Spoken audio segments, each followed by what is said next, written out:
Hey everyone, welcome to Sidetrack Adventures. This is Steve. Right now I'm east of Yuma, and today we're going to be taking an old wagon road across the Arizona desert.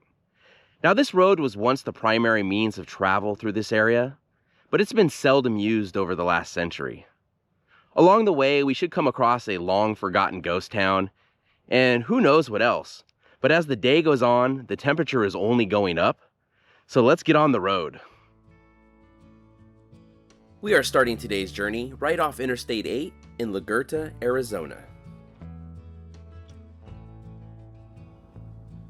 In front of us are the Gila Mountains, and until 1927, when a road through Telegraph Pass was completed, which was considered an engineering marvel for its time, anyone traveling through this area had to go around these mountains.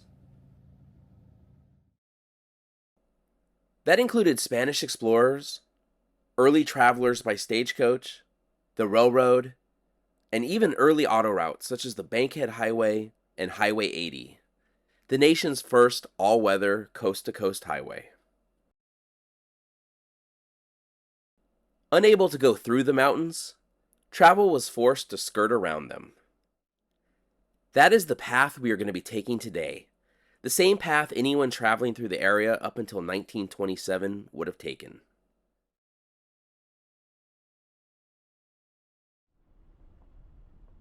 It's almost 100 degrees already, so I am really glad we have air conditioning. I can only imagine how rough it was for people traveling through this area by stagecoach, not to mention for the horses.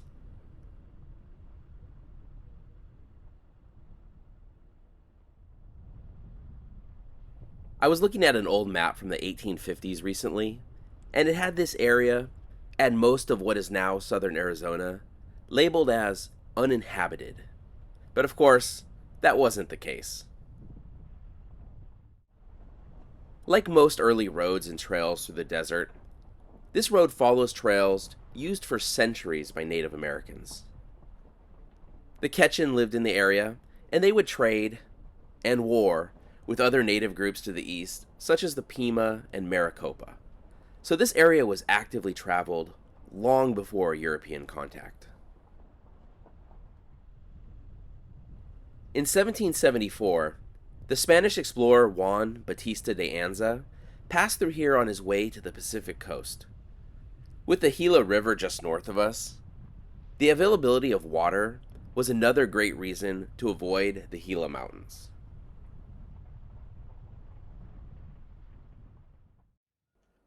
This canal basically follows the same course as the road, but it looks like the canal road is actually nicer than the road that we're driving on. This is the Wellton-Mohwak Canal. Construction began on it in 1949, and it was completed in 1952.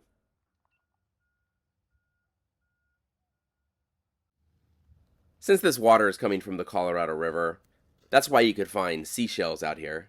Well, I guess seashells probably wouldn't be accurate. River shells.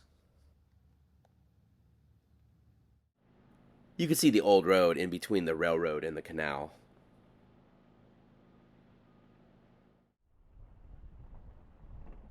The Spanish were forced out of the area around Yuma in the 1780s, and travel through this area by non-natives was dangerous and infrequent until the late 1840s, when gold was discovered in California.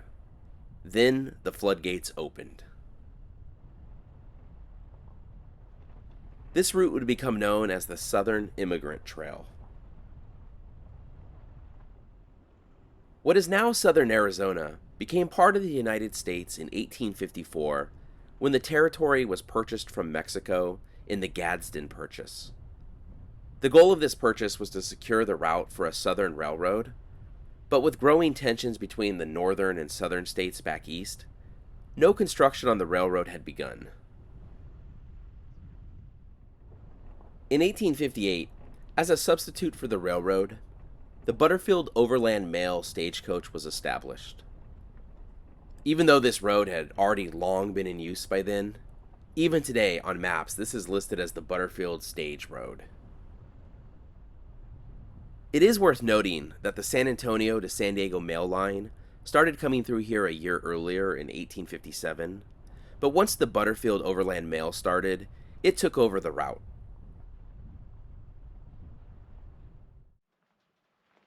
Looks like we've come across an old Ramada.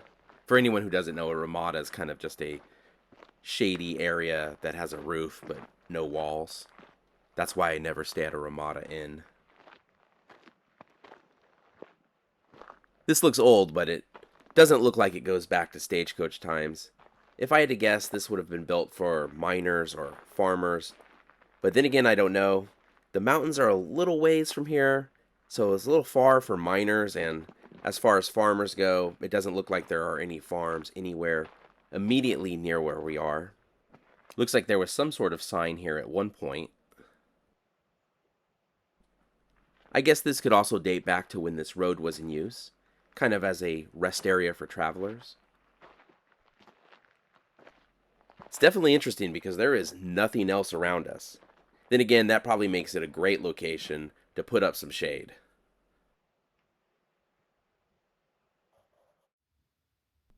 If only we could read what this sign once said. Who knows?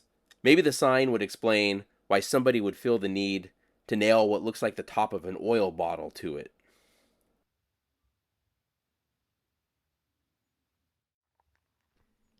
Yeah, just taking a look at the construction on this thing, it was definitely built some time ago.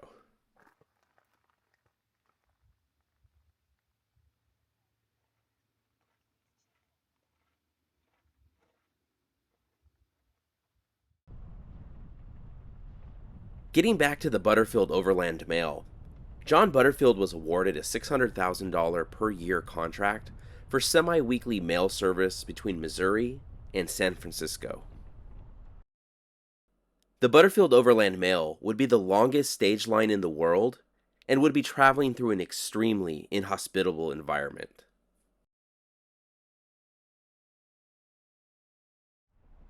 To try and cut down on any possible attacks on the stagecoaches, no money, jewelry, banknotes, or valuables of any nature were allowed to be carried under any circumstances. Only mail and passengers. Being a passenger on the Butterfield Overland Mail would not have been a fun trip.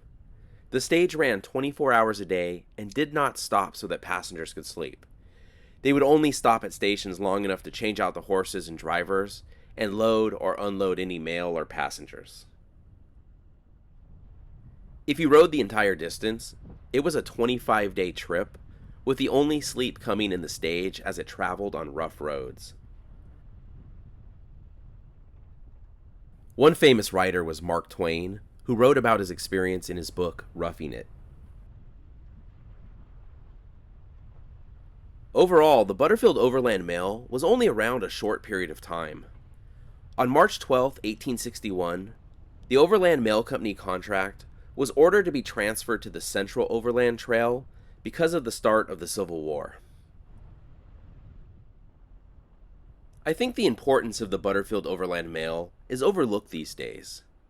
It was only around for a short time, but it linked the country.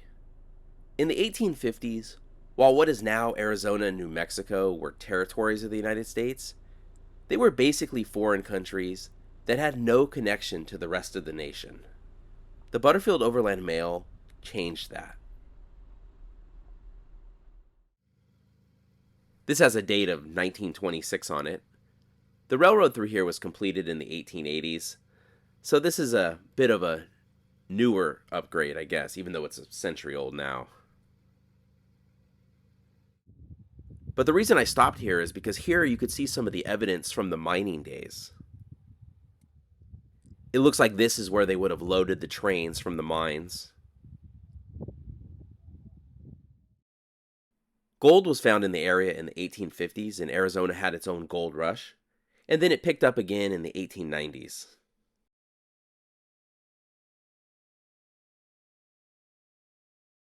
There may have been a stamp mill here.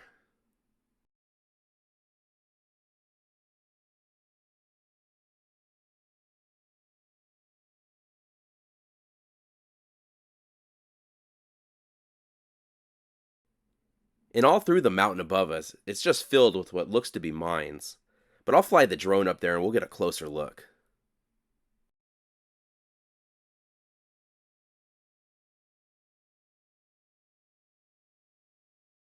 The mountain looks like Swiss cheese from down here.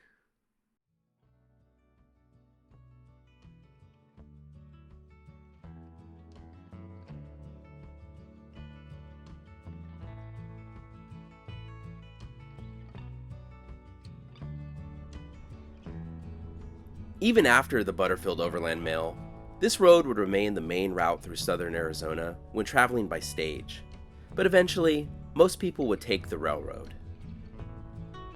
As automobiles gained popularity, though, this road was incorporated into the early highways. In 1914, this road was incorporated into the Dixie Overland Highway, which was the first year-round coast-to-coast highway traveling from Savannah, Georgia to San Diego, California.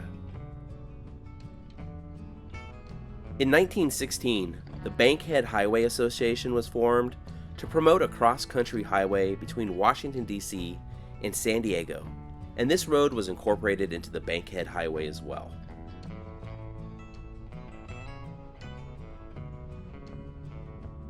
In 1926, when the United States numbered highway system was created, this road then became part of Highway 80.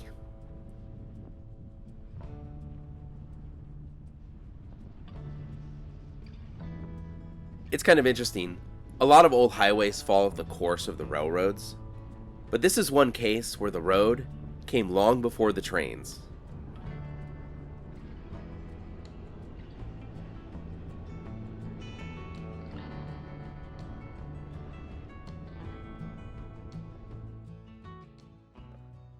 This is where the town of Dome once stood, but part of it was over here too, and there are a lot of trailers back here. If someone is living out here, I'm sure they want to be left alone. Plus, I've seen enough Breaking Bad. I don't want to run into Heisenberg or Tuco out here.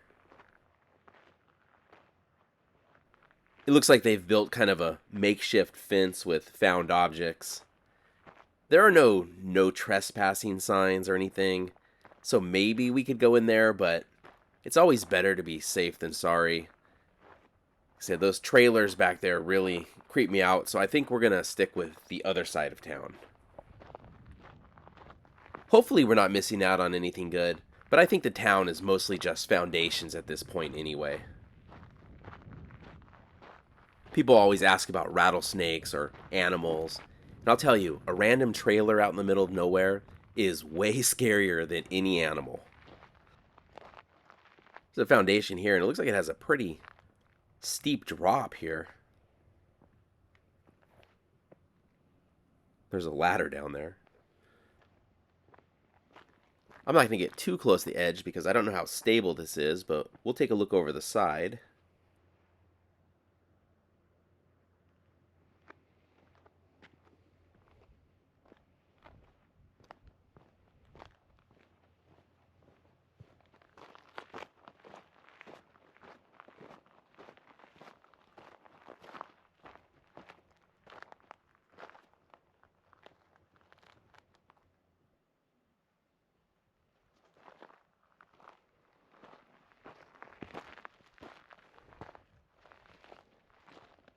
But this was the site of the town of Dome, not to be confused with another ghost town that isn't too far from here, Dome City.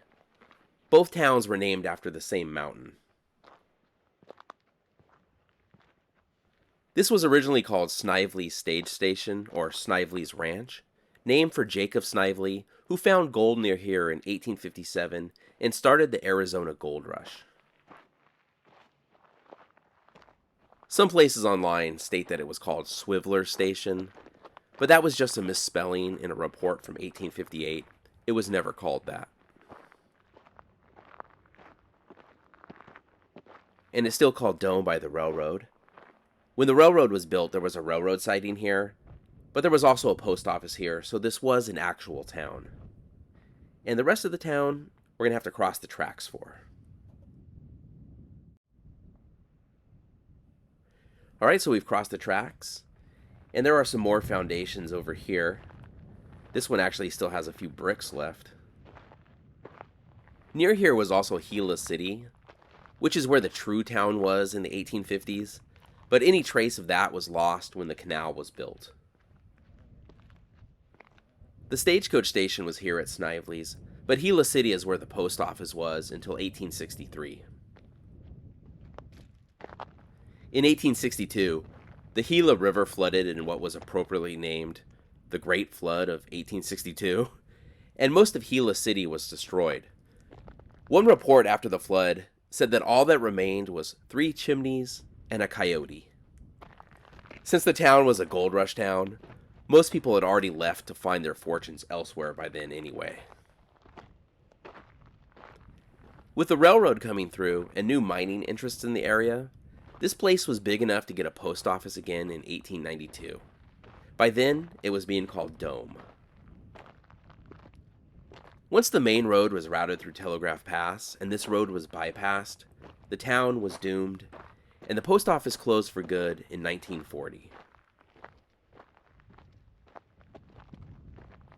Unfortunately, I wasn't able to find any historical photos of the town before coming out here, and I'm not sure what any of the buildings would have been that these foundations belong to. I've been looking for any dates in the concrete, but I haven't seen any so far.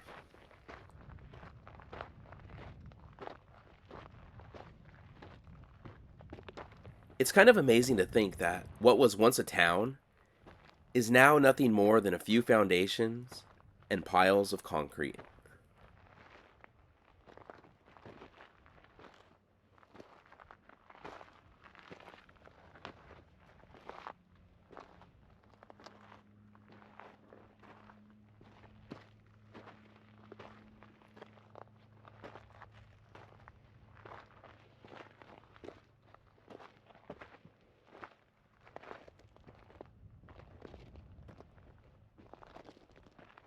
This place may have stopped being a town in 1940, but as we'll see in a minute, not everyone left.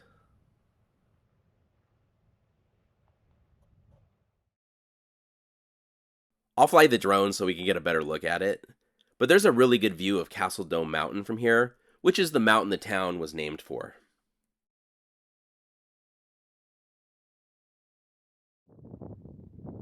You always know an old town was near based on the amount of cans you find. Looks like we found the town dump.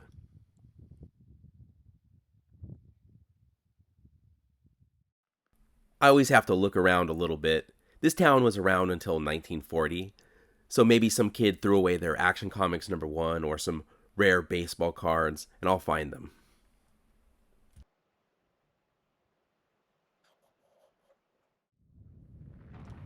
It looks like there's a small tunnel under the railroad tracks here.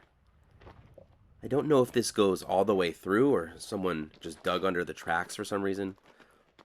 Hopefully some animal doesn't pop out here. Yeah, it looks like it does go all the way through. And another thing you seemingly always come across in the desert, an abandoned car. Looks like this one's an old Mazda.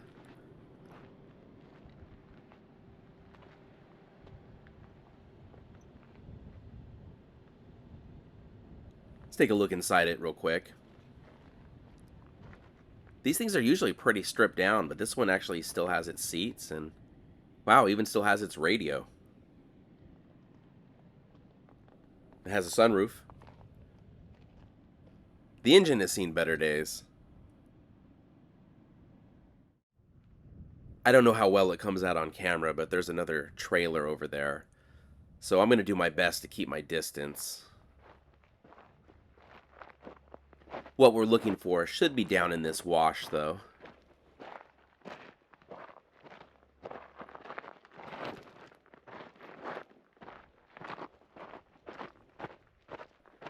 Yeah, and right over there where there's a cross on top of the wash, we should find the Dome Cemetery.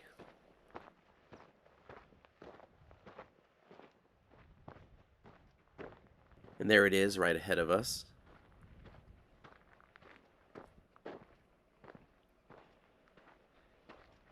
And it looks like right next to the cemetery is a continuation of the town dump. There are cans all over the place here.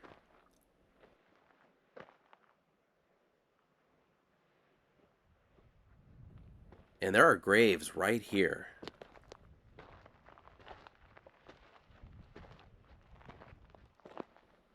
Most of the people buried in this cemetery were mine workers. White miners were mostly buried in Yuma, though. This cemetery was mainly for the poor natives and Mexicans. Most of the burials here are also unknown. They would have used wooden grave markers, and over time they were lost or destroyed.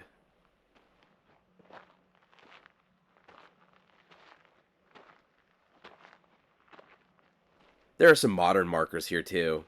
A lot of times people will put these up even though the person's not buried here. I mean, they may have spread some ashes, but usually these are just memorials. And the person had no real association with this place. Here's one of the few graves that is marked and is original to the cemetery. It looks like it's for Concepcion Mendez, born December 7th, 1923, died June 8th, 1924. And it looks like this was erected in 1933.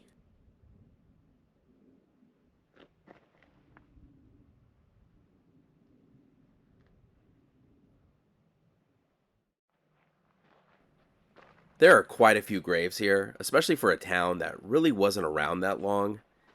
And it kind of just goes to show you how hard life was working in the mines, especially in the kind of heat you get out here. A lot of the graves look small too. Before modern medicine, child mortality was extremely high, especially in remote places like this.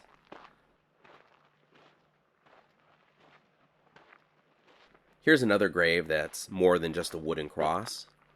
Let's take a look and see what it says.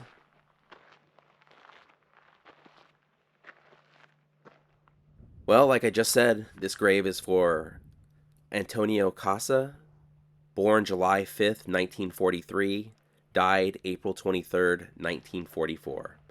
So not even a year old. With a 1944 burial date, that was probably the last burial here, or one of the last at least.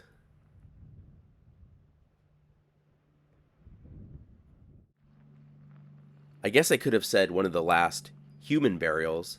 It looks like right across the way people have created a makeshift pet cemetery. Anytime you come across a pet cemetery, there are always pictures or biographies on the pets, and I don't know, it always makes me sad. I'm not going to spend too much time looking at this.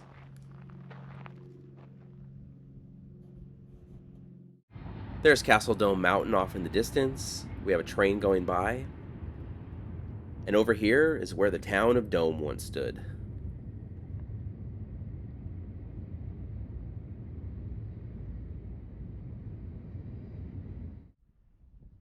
The last residents of the town of Dome.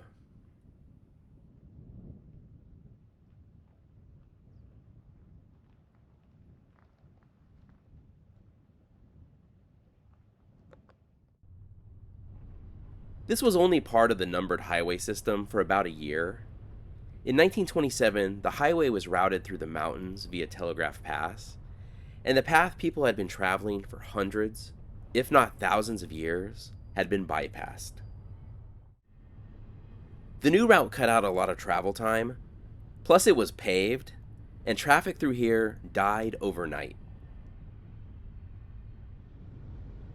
Once Dome died out a few years later, that took care of the rest of the traffic.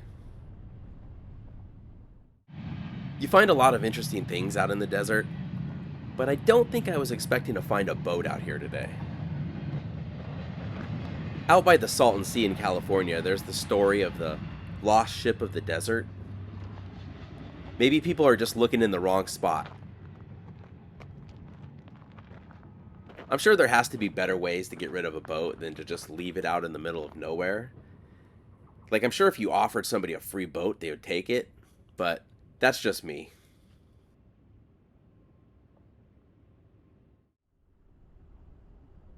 Going back to the Stagecoach for a minute and how tough travel would have been on it, Mark Twain described the food you'd get on the stage as last week's bread, condemned army bacon, a beverage which pretended to be tea, but there was too much dish rag, and sand with an old bacon rind in it, to deceive the intelligent traveler.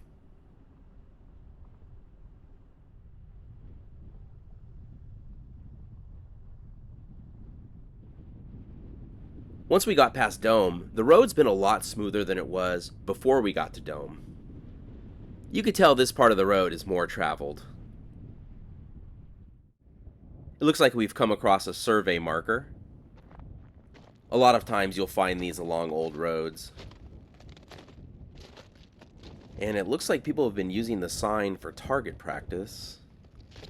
But let's take a look at the marker. Let's go around to the other side so that it's right side up.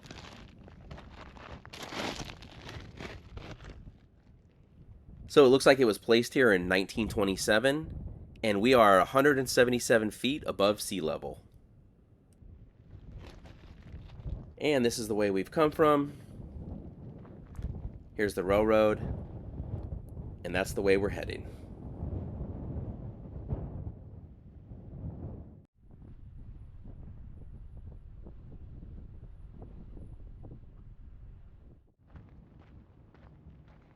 I saw this bridge as we were passing by and noticed it had a date on it, so I figured we'd go take a closer look at it. This road is probably an old mine road.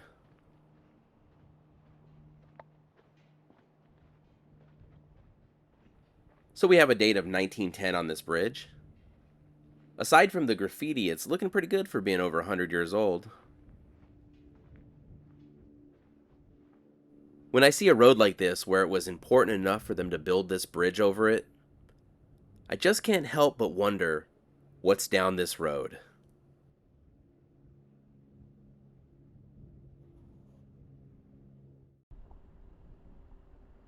There were far fewer cars on the road back in the early 1900s into the 1920s, but it's hard to imagine this being a busy road with traffic coming both ways. We haven't seen another car the entire time we've been out here. Or at least another car that actually runs.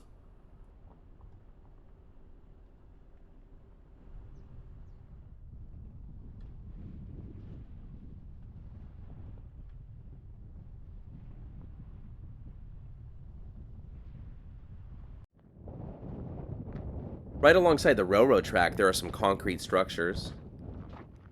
It looks like these were used for loading something onto the railroad, possibly cement. There's a cement plant nearby.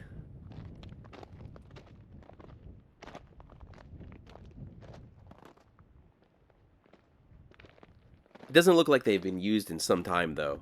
Now they just look like something out of Star Wars.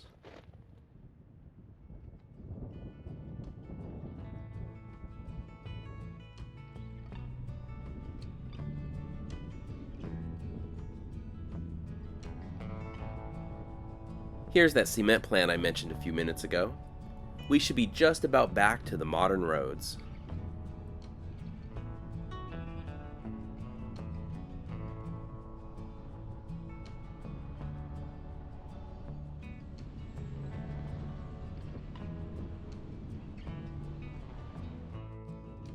And here is Highway 95. Well, we've made it to the highway, so that's the end of the road for us. But that's our look at the old Butterfield stage route through southwestern Arizona. Thank you so much for watching. If you enjoyed the video, please give it a thumbs up, consider subscribing, and we'll see you next week.